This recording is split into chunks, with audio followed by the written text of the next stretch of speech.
দিয়েছে। আমি তার দীর্ঘ কামনা করছি মহান রব্বুল আলামিনের কাছে যে আল্লাহ তাআলা তাকে নেক হায়াত দান করুন। তার এই সৎ উদ্দেশ্য এবং যে এই প্রতিষ্ঠান নিয়ে তার যে ভাবনা, সবাই একটু চুপ থাকি বাবা, একটু চুপ থাকি শুনি, হ্যাঁ তারপর তোমাদের ইয়ে করবো। অভিভাবক যারা আছে একটু শুনি, তার যে চেতনা, ভাবনা, সৎ উদ্দেশ্য, মহৎ উদ্দেশ্য, এই উদ্দেশ্য যাতে সঠিকভাবে সফল হয়, তাকে আমরা যখনই সে আমাকে ডাকে আমি আলহামদুলিল্লাহ আমার যতই কাজ থাকুক আজকে কিন্তু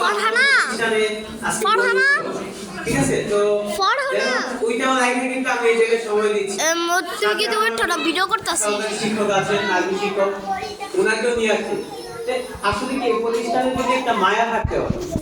একটা প্রতিষ্ঠানে চললে আমরা সবসময় কি একটা মানুষের সাথে চললে আমরা কিন্তু এখানে অনেক ডিস্ট্রিক্টে আছি, যেটা আমাদের কিন্তু এটা হোম ডিস্ট্রিক্ট না। আসি না আমরা করোনার মধ্যে যে ওসি ছিল, বাচ্চা ছিল, তো তাদের কিশোরই ছিল কিন্তু তারা থানার পাশে, তারপর হচ্ছে প্রেসিডেন্ট ছিল, তারপর জিপিএস ছিল, আরো আইডিএস ছিল, তারা কিন্তু সেই জায়গায় পড়ায়নি, তারা কিন্তু এই প্রতিষ্ঠানেই দিয়েছে।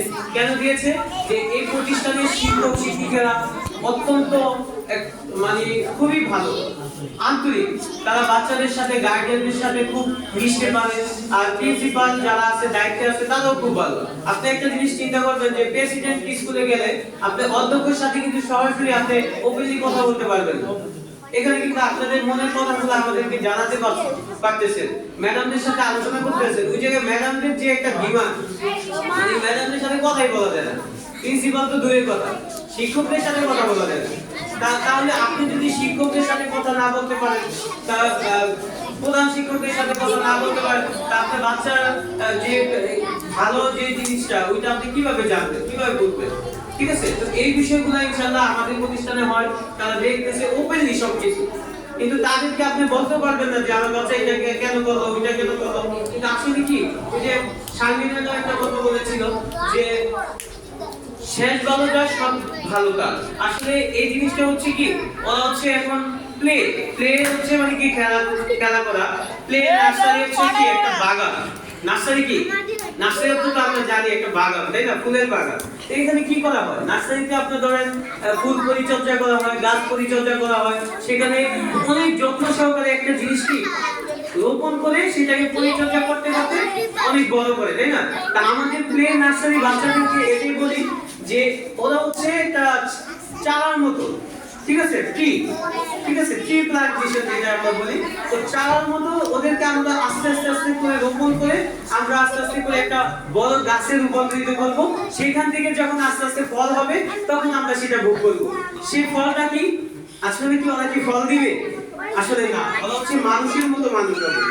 এই মানুষের মতো মানুষ হলে আমরা যারা অভিভাবক আছি তারা হচ্ছে কি এইটাই আমাদের গর্ব, আর যারা টিচার আছি, শিক্ষক আছি, এইটাই গর্ব।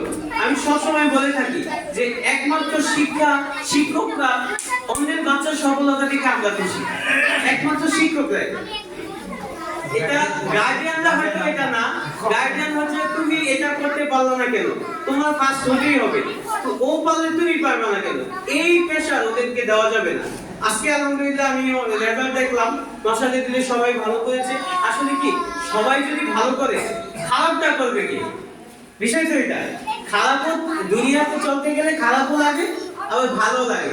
আলো যেমন আছে অন্ধকার থাকবেই, অন্ধকারের জন্যই তো আলো, তাই না?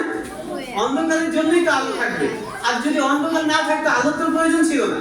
তো সেক্ষেত্রে আমাদের ভালো আছে যে ফার্স্ট হবে, ইনশাআল্লাহ যে ফার্স্ট না হবে হয়তো 1 মার্কের জন্য বা এরকম সময়। স্যার আমাকে গত কয়েকদিন আগে আমি আসছিলাম, স্যার আমাকে প্লে বা নার্সারি কয়েকটা খাতা নিয়ে স্যার নিজে দুশ্চিন্তায় পড়ে গেছিল। সব বাচ্চা ক্লাসে ফার্স্ট হয়, সমস্যা আছে, সবাইকে আমরা ফার্স্ট দিয়ে দেব। তবে কিছু রুলস আছে, ডিসিপ্লিন আছে। যেমন আপনার স্যার যেটা করে, একদিন প্রতিষ্ঠানে না আসলে ফাইন, সেই ফাইনটার বিষয় হচ্ছে আপনার জরিমানা তো অবশ্যই আছে। এটা কেন করে? আপনার বাচ্চার ভালোর জন্য। তো যাই হোক, ওই জিনিসটাই আপনারা সবসময় আপনারা মেনটেন করে চলবেন ডিসিপ্লিনের উপরে। আর আমি আজকে আরেকটু খুশি হতাম যদি আমাদের আরো গার্ডিয়ান থাকতো, বাচ্চা থাকতো, তো আরো অনুষ্ঠানটা আরো সুন্দর হতো। যাই হোক, আমি আর দীর্ঘায়িত করবো না, আমি সর্বশেষ আর 1 মিনিট সময় নিচ্ছি।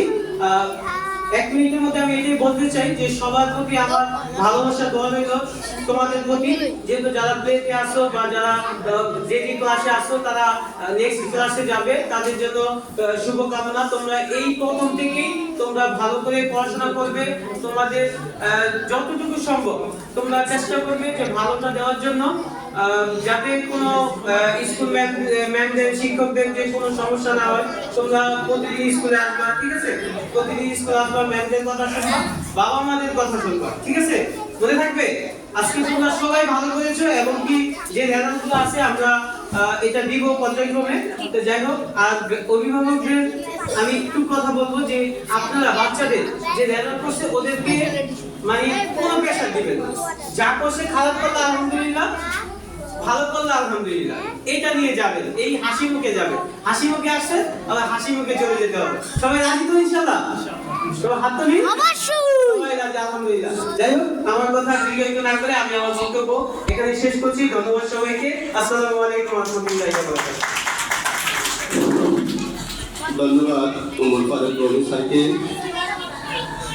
ধৈর্য দীপ্ত ফলমূল, বিদ্যা সহজ শিক্ষা কঠিন, বিদ্যা আবরণে আর শিক্ষা আচরণে। এখন আমাদের সামনে বক্তব্য রাখবেন প্রধান অতিথি জনাব আখতার হোসেন স্যারকে তার মূল্যবান বক্তব্য রাখার জন্য অনুরোধ করছি।